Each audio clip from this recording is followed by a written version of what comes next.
జయ జయ శంకర హరహర శంకర. అద్వైతం కంచి పరమాచార్య అమృతవాణి. ఆత్మ నెరుగుటయే నిజమైన జ్ఞానము. అట్టి ఆత్మ ఉందంటే అనుభవించేవాడొకడు ఉండాలి కదా. ఈ ఆనందం కంటే భిన్నంగా మరొకడున్నాడంటే అది ద్వైతం అవుతుంది కదా. ద్వైతం ఎంతవరకు ఉందో అప్పుడు భయమే. అయితే ఆనందం ఎట్లా?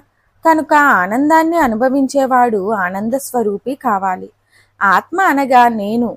ఇంతవరకు మనస్సుని నేనని అనుకుంటున్నాం. ఇది అనుభవించేది దుఃఖాలే కాని ఆనందం కాదు. ఇది ఎట్లా ఉందంటే బురదను ఒంటి మీద పులుముకుంటూ స్నానం చేయడం వంటిది. ఇదంతా అసత్యాన్ని సత్యమనుకొనుట, అసలు సత్యాన్ని తెలుసుకొనుట పోవుట వలనే. మనస్సనే నేననుకోవటం తప్పు కదా. ఇది పూర్తిగా అబద్ధమా? అది పనిచెయ్యని దశ, మరుగైన దశ ఒకటి ఉంటుంది కదా. గాఢ నిద్రలో గాని, మత్తుమందు ఇచ్చినప్పుడు గాని, సమాధిలో కాని ఇది పనిచేయకుండా ఉంటుందని, అట్టి దశలలోనూ నేను ఉంటుందని లోగడ వివరించాను. కనుక మనస్సే నేననుకోవడం తప్పని తేలింది. ఆత్మను తెలుసుకొనడమే నిజమైన జ్ఞానం. మనం అనేక శాస్త్ర విషయాలను తెలుసుకుంటాం. అనేక సత్యాలను తెలుసుకొనడమే జీవిత పరమార్థం.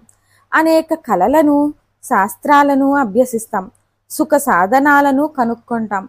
అయినా మన విజ్ఞానం యొక్క డొల్లతనాన్ని చివరికి గుర్తిస్తాం. చివరకు దీని వల్ల సుఖం లేదని, సత్యం కాదని గ్రహిస్తాం. ఇక్కడ మనస్సు అంటే అంతఃకరణం, బుద్ధిని కలిపినది. ఎన్ని కొత్త వాటిని కనుగొన్నా ఇదంతా మానసిక తృప్తి కోసమే అనుగ్రహిస్తాం. అసలు లోనున్నది ఏం కోరుతుందో దానిని సిద్ధింప చేసుకోలేం.